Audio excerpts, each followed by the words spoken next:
Hello, guys and gals, me Mutahar, and ladies and gentlemen, should you be allowed to install whatever it is on your device? I think the answer to that is a resounding yes.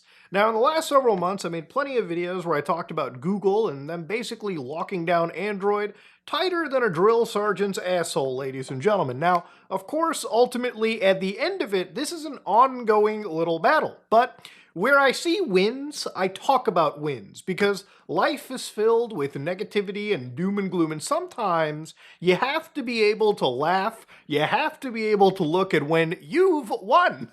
So this battle involves Epic Games, the people that make Fortnite, and the people that make effectively one of the largest search engines in the world, Google. Now, Google is a company that is behind Android to an extent, right? Google is one of the largest names behind the Android operating system, which powers Android devices. So when you buy a Samsung phone, when you buy a Google phone, when you really buy any of these devices, the reality of it is that at the core of it is the operating system known as Android. And Android is supposed to be a place that is free compared to the, walled garden that is Apple's iPhone. With iPhones, you can't really install anything outside of what Apple allows you. And before you go into the comment section and say, but Muda, I have plenty of ways that I can sideload things. I hate using the language of the enemy. The reality is, this is a Fisher-Price phone that is locked down and restricted, and this allows you to, at the moment, install whatever the hell it is that you want. Is it from the official Google store? Doesn't fucking matter. You bought the device, you should be allowed to install whatever it is that a young, that a young enthusiast would want. So the reality of it is, Google is trying to lock this shit down to a point where it is almost going to be functionally identical to what you're seeing on the Apple side of things. Which, if that happens, there's honestly no reason why you wouldn't want to just buy an Apple device anyways. Like, if shit is locked down, this Android loses a lot of the sauce that made it as fucking popular as it's ever been, right? So again, what's been kind of happening? Google and Epic Games, so Epic Games, the guys that make Fortnite, back years ago, remember when Fortnite decided to get fucking bold? And they were like, you know what? We're just gonna charge for the V-Bucks inside our own store. And so they took on Apple and Google. And surprisingly, both these storefronts were like, no, we want our 30%. So they removed Fortnite from the Play Store. Now, after years, right, lawsuits, millions of dollars, and the best legal minds going at it, Fortnite is back on really both devices. But it's coming with changes. And the change in this situation, ladies and gentlemen, is Google, while they settled with Epic, effectively what has happened over here is for years, Google has tried to fight rival application stores from showing up in Google Play. So when you use an Android device, when you want to get an app, you go to the Play Store and you find, whatever application you want and you hit install. Now, on Android, there are other alternative stores as well too, right? Now, that being said, this is something that Google has been clamping down on, because for Google, it doesn't seem like, for them, they don't want you to have free access to your Android devices. They kind of want to corral the ecosystem into something that they sort of have full vertical control over. Now, this obviously isn't something that I think many people are comfortable with, right? I'm not comfortable with. Many people aren't, but Google is one of those companies that will find tons of ways to manipulate the world around them to make it look like they're actually doing you a service when they're really just restricting your fucking device down for no reason. So a huge detail actually happened where basically Google is going to be bringing a lot of these third-party stores to the main store. And you might be like, whoa, did we actually win? To an extent, there's actually been kind of a win here. So July 22nd, literally not too far away from here, a few days, basically in the United States, there's going to be third-party app stores inside, and they can access the Google Play's catalog of applications. So basically, it's not perfect. Effectively, to get access into this, you have to be registered as an organization. You have to be a legitimate marketplace, right? And of course, ultimately, at the end of the day, you gotta give Google some money. For instance, you have to give them $5,000, and I believe you have to give them this money every fucking year. And of course, ultimately, the end of it too, you also have to, I believe, have a pretty low threshold of delivering malware, which is hilarious because a company like Google has basically exposed a fuck ton of people to some pretty nasty viruses through their own storefront, okay? Now, one of the reasons why this is actually a big deal is because, yes, it's going through Google's actual services, but at the end of the day, people now will get to see another third party on their actual Play Store, which means for the average Andy, for the average person, for your grandmother, for you, for your dad, for your ma, for people that are not technically literate, and when they're using Android devices, they can be like, whoa, I actually have options. And this is something that's good for what we call discoverability, right? Now, look, I'm not expecting down the road most people will be going into their Android devices, downloading APKs, and installing them outside of Google. People usually pick the path to least fucking resistance. And for most people, that's just going to the App Store and installing whatever you want. Now, the big boon of something like, Google is that when something like Fortnite gets removed, right? On Apple, you really don't have an option, right? You basically are beholden to whatever the App Store lets you do. Now, again, when you're outside in places like the EU, iPhones can install third-party applications because the government forces crapple to do that. Now, back overall worldwide, Android was open to the point where when Fortnite was removed, it didn't really dawn. It wasn't that big of a deal for most users. Because ultimately, you could go to Epic Storefront, you could just download their launcher on your own phone and install Fortnite through that. Similar to how you would use a fucking computer, right? So ultimately, at the end of the day, what I'm talking about over here is actually a good thing. Google has basically capitulated, and this warpath that they were on, where they want to lock down Android to the point where they're the only people that dictate what you can and cannot do on your phone, that has been met with a pretty decent win today. For at least the average person. Not for Google, obviously. And I don't give a fuck if Google wins or if they're happy. I want you and me to be happy with the devices that we fucking buy, okay? If this becomes as locked down as this, everyone loses at the end of the day, right? The biggest boon for Android is the freedom you have to do what you will with your device. Dog, when you go to a store and buy a phone, or when you buy a computer, the last thing you want is a company to dictate what you can and cannot do. For instance, I feel like the best apt comparison to this is just imagine, right? You're on Linux, for instance, and there's so many different distributions. Right now, the number one is CachyOS, what I used to use. I actually stopped using this because I went to something called Fedora, simply because it was a lot more stable and just something that I didn't have to worry about an update breaking something. This is pretty much as stable as I'm gonna get while being relatively modern, right? I don't want to just sit in the Stone Age because of stability. I want there to be a healthy balance. Now imagine if CachyOS being number one, they're swimming good. Imagine if the developers here said, before you install any package underneath Linux, it has to go through our permission, right? We have to be validating if you can go to the storefront and install something like VLC, like Firefox, like Chrome, like Color Paint, like whatever. Immediately, this would go from number one to not even being on the fucking board because people would obviously revolt. Nobody wants to be told what they can and cannot do, especially when it comes to a computer, right? A similar example could be imagine if, you're on your Windows computer, la-di-da-di-da, you want to download something and, basically Microsoft decides what you can and cannot do, right?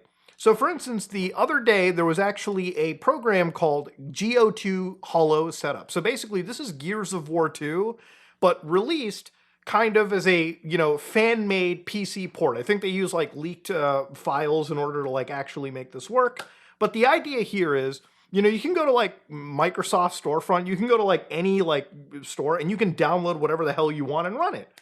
Now imagine if Microsoft comes in and they're every time you launch an application, the permission has to be granted from our server, right? So they get to decide what you can and cannot run on your computer, right? I mean, that would make no fucking sense. They could decide that, hey, running WinRAR is okay, But Gears of War 2 Holo, not really. Buy an Xbox and buy it through backwards compatibility. That would be something that obviously I think many people would probably revolt against. I'm sure a vast majority of people will probably be like, let me grit my teeth and take it in the ass. But that's why I promote things like Linux and alternate solutions, right? When companies fuck you in the ass, there's other ways outside this situation. So I can't say the same for things like Android and iPhone. Unfortunately, that's not a realistic situation. So I'll explain why really quickly. So a website that I've shown you called keepandroidopen.org actually brings up a good little lockdown timer for you. Basically in 167 days, around 2027, there will be a silent update that non-consensually Google will push that will block every Android application whose developer hasn't registered with Google. So here's really where it gets painful. Basically, Google is pushing something known as the Android official program, like the Android like the verified developer program, if you will. So basically, in 2026, everyone's supposed to be signing up, getting their shit together, because by the time 2027 comes by, if you're not signed up, it's going to be a bad time for, I guess, everyone in the ecosystem. So basically, what they're doing over here to make the system safe, they're protecting the open environment that allows developers and users to confidentially create and connect. Android is adding an extra layer of security that deters bad actors and makes it harder for them to repeatedly spread harm. So starting in September 2026, apps downloaded from participating stores in select regions must be registered by a developer to be installed on certified Android devices. Now, what is a certified Android device, ladies and gentlemen? Well, it's probably something that you purchase from the store, something like this. Now, one of the things that I really absolutely fucking hate is when people tell me over and over again, Android is open, I have a lot of choice. When you buy a phone from the storefront, like a Samsung device like this, you really don't have a choice. It's not as if I can plug this to my computer and install things like Graphene OS that I've done on this daily driver of a phone that I use. You wanna know why? It's because this is locked down. The boot ROMs, all of the actual low-level shit here is locked down to a point that outside of whatever Samsung makes, which is like One UI, you can't really install different Android operating systems. You can't de-Google yourself as easy as you would think on most of these high-end purchasable devices. They're basically Samsung has always been kind of called like the Apple of Android, and that, statement is kind of true. They really kind of are as locked down. They used to be a company that back when I first bought phones from them, you could install whatever the fuck it is that you want. Now, you can't do that, and even if you could, you'd be breaking your phone to a point where warranties would be thrown out, certain key features that most people use would be thrown out of the device. So I kind of hate it when people say, but Muda, Android is super duper open. It really isn't, and it depends on what devices that you end up going to buy. And a lot of the devices that really are open are usually these Chinese handsets that, aren't so easy to get on this side of the world, right? Unless you're willing to pay, full prices and you're willing to import them from other sides of the world. So the reality of a lot of the things too coming out here is, what about, installing things outside the verification system? And I actually did cover this months ago when it came out, but this is a trap for a lot of people, okay? Why is it a trap? To give you an idea of what Google has done, is basically the only way that you can install unverified things is by going to your system settings, going to the phone section, enabling the developer mode, which is already something you had to do, and then you enter your PIN, restart the device, and you have to wait 24 hours. Now, it doesn't seem like that big of a deal, but here's the problem with this, right? And it's not something that I really ran through the first time I talked. This flow runs through the Google Play services. So it's not the operating system, it runs through Google's own services. And basically that means that according to this, Google can change it, they can tighten it anytime they want, and they can actually kill it whenever. And there really isn't any operating system update. All of this can be non-consensually pushed to you, the person, basically making it so that by next year, these Android devices that you purchase and you think belong to you, because that's kind of how they've always been since this drop, this open source mobile operating system, that really does change in the benefit of something like Google, right? So while it is great that Google has to basically show everyone else's third-party stores, because I think options are always great, having more stores than just one store is always a great thing to see. The end of the day, Google is trying to lock this shit down as hard as Apple is actually locking their stuff down. And so, look, at the end of the day, I think that there's a lot of people that will say, but Muda, there's a lot of old people that get hacked. People do get hacked. Like, I'll walk you through how people get hacked on these devices, right? Somebody will give you a scam message or something, right? They'll be like, hey, your bank account is hacked. And this person will message you and they'll tell you, hey, you wanna like help us secure your account? We're gonna let you download this APK. You download this, log into your account, and our safety team will fix it, right? It's a standard phishing like request.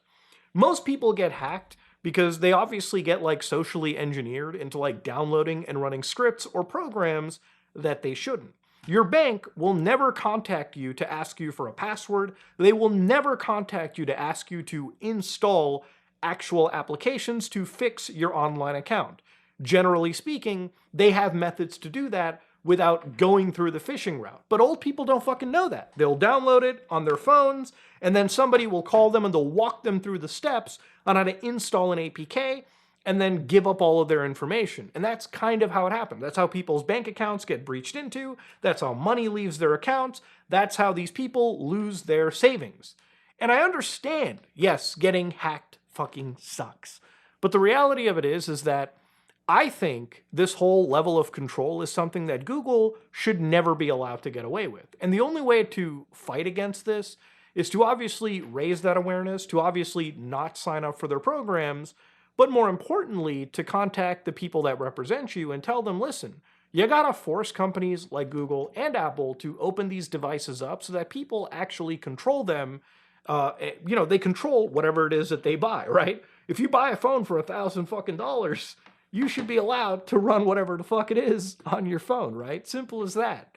So ultimately, at the end of the day, Google is locking down Android more so than ever. And given the fact that most people use very locked down devices, even in the Android ecosystem to begin with, if you don't push back now, that means the control on your device is effectively null and fucking void down the road. So, ladies and gentlemen, just letting you know this, Google did suffer a bit of a loss here, but the battle won't really be decided until something changes before 2027 hits. So just remember that going forward, okay? I've talked about this a few times. I've talked about this since it was in its inception. And look, at this point, it could either be we live in a free world tomorrow, or I just get done and fed up with this, and we just go back to regular programming and proceed to live in a world that is controlled. And hey, at least I did my part, and at least I tried. Ladies and gentlemen, if you like what you saw, please like, comment, and subscribe. Dislike it if you dislike it. I am out.